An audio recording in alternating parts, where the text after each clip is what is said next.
दोस्तों, first frame news में आपका स्वागत है। हम आपको देते हैं भारत से संबंधित विश्व की खास खबरें और करते हैं खबरों की विवेचनाएं। आपने अगर हमारा चैनल सब्सक्राइब नहीं किया है तो अवश्य कर दें और बेल आइकन को भी दबा दें, जिससे आपको मिलती रहेगी ताजा तरीन खबरें और जानकारियां। फर्स्ट फ्रेम न्यूज, खबर हर पल।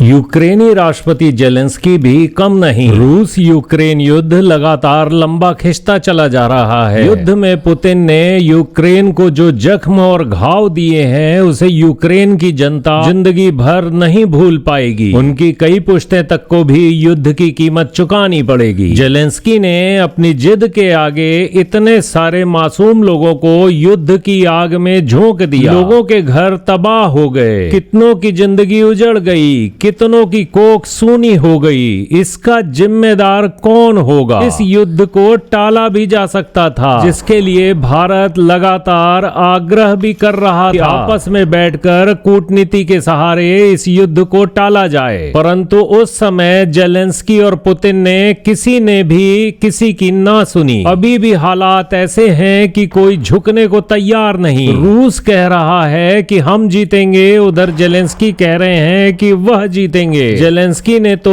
अपने देश में युद्ध के पक्ष में प्रचार अभियान भी चलाया था, जिससे जनता को गुमराह किया कि वह नाटो और अमेरिका के साथ मिलकर यह युद्ध जीत लेंगे, और उसके बाद जनमत संग्रह भी करवाया था। जेलेंस्की और पूरी दुनिया को भी पता था कि यूक्रेन युद्ध नहीं जीत सकता, लेकिन जेलेंस्की की जिद के आगे कोई न इनको रोक सका। बाइडेन और पश्चिमी देशों ने भी आग में घी डालने का काम किया और इस यूक्रेन युद्ध में यूक्रेन को अपने हथियारों का परीक्षण स्थल बना दिया। होने के कई कारण हैं। कहते हैं कि अगर यूक्रेन नाटो की रट नहीं लगाया होता और डोनबास में कत्लेआम नहीं मचाया होता तो यह नौबत नहीं आती। जेलेंस्की, जिनको राजनीति में आने से पहले कूटनीति का अनुभव जरा भी नहीं था, वे तो केवल कॉमेडी आर्टिस्ट थे। स्वभाव से जिद्दी और अपने आगे किसी की ना सुनने की आदत थी, लेकिन भाग्य के सहारे वह यूक्रेन में राष्ट्रपति पद के उम्मीदवार बने और जीत भी गए। यूक्रेन आज जो दुनिया भर में मासूम बना फिर रहा है, उसने यूक्रेन के डोनबास में जमकर कत्लेआम मचवाया था। कम से कम 15,000 लोगों की जान ले ली थी। यह वह लोग थे जो रूस के समर्थक और रूसी भाषी थे,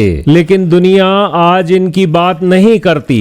रूस भी लगातार यूक्रेन को समझाता रहा, लेकिन जेलेंस्की ने अचानक नाटो में शामिल होने की जिद पकड़ ली। उसके बाद भी रूस ने चेतावनी दी थी कि अगर उसने यह कदम उठाया तो मजबूरन उसे भी जंग छेड़नी पड़ेगी, और हुआ भी यही। रूस को लगता था कि अगर यूक्रेन में नाटो सेना आ गई तो उसके अस्तित्व को भी खतरा हो जाएगा। रूस का कहना है कि उसने आत्मरक्षा के लिए यह युद्ध छेड़ा था। बाइडेन ने इस बात का भी खुलासा किया है कि जेलेंस्की ने अमेरिका तक की ना सुनी। अमेरिका के राष्ट्रपति जो बाइडेन ने कहा कि रूसी आक्रमण के संबंध में अमेरिकी खुफिया एजेंसी की जानकारी जेलेंस्की के साथ साझा की गई थी, परंतु इस रिपोर्ट को यूक्रेन संज्ञान में लेना नहीं चाहता था। यूक्रेन के राष्ट्रपति जेलेंस्की रूस के हमले से पहले यह सुनना ही नहीं चाहते थे कि मॉस्को आक्रमण करेगा या आक्रमण की तैयारी कर रहा है, परंतु अमेरिका के पास यह खुफिया जानकारी थी कि रूस के राष्ट्रपति पुतिन सीमा से बाहर जाने वाले थे। अमेरिकी खुफिया विभाग ने भी बार बार यूक्रेन को बताया था कि यूक्रेन की सीमा के पास रूस निर्माण कर रहा है। पश्चिमी देशों ने पुतिन से तनाव कम करने का आग्रह भी किया था, लेकिन अचानक उन्होंने